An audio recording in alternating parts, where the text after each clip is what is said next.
Hello BIM learners, welcome to bimmodeler.com. In this video tutorial, we're going to see a best practice for a section box.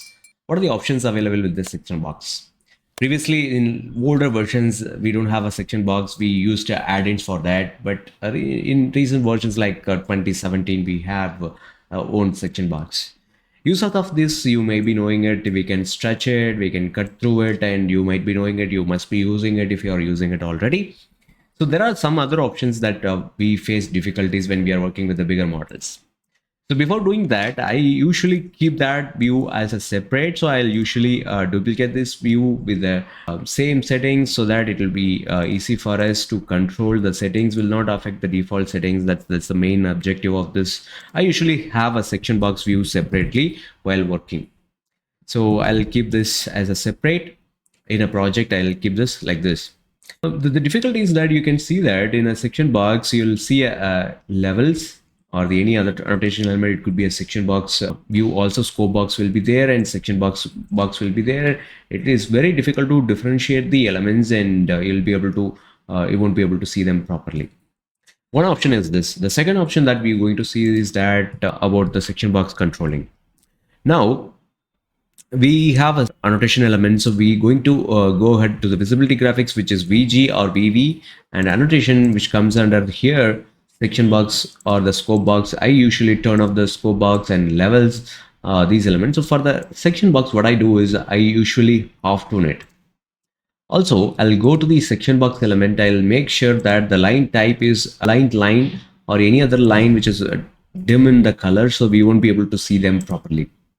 So I'll also assign this gray color so that it will be changed in the line weight and we won't be able to see them properly here like this.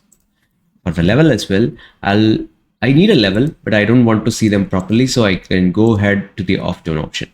Now, if you see that, we see the levels, but we see the main object as priority like this. And we can stretch, we can see the section box object, and we will be able to align them and stretch them wherever we need. This is one option. The second option is that, so have you used a building with the different angles, or you'll have a rooms in a different angles in a hotels, or if any other rooms that you are working, the typical rooms won't be there, a square based object. So in that case, you may have to draw object, or you may have to see say objects in the section box. You may have to use this rotate option that is very much useful when you are having a different shaped object. In this case, you can stretch it like this and you'll be able to see the building front view like this, and properly it will be cut through the object, and you have your own control. If you have to practice that in some time to control or align with that object, you can see them, it's properly aligning with that level, that wall, particular wall. You can see that it's properly cutting through it. So we have worked with the different shapes of wall in a project, and the room's shapes will be different, and we may have to control the section box as well for understanding the particular view. So you may have to use this grips as well. If you have not used it, try using it in your project. It will reduce most of the time for understanding that view.